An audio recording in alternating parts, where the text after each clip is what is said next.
Procedure for the manufacturing data export or component marking. Open the project with the help of the project management. In this tab, you can specify the properties of the selected PCT-Loop.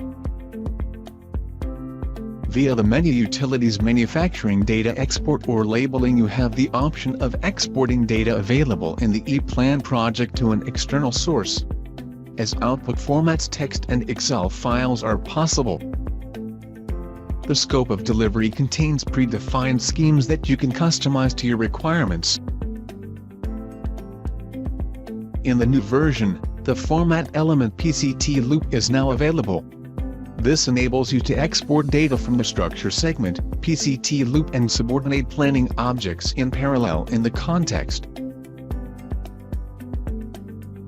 All identifying and descriptive information for segments, components and connections can be prepared for the manufacturing data export or labeling.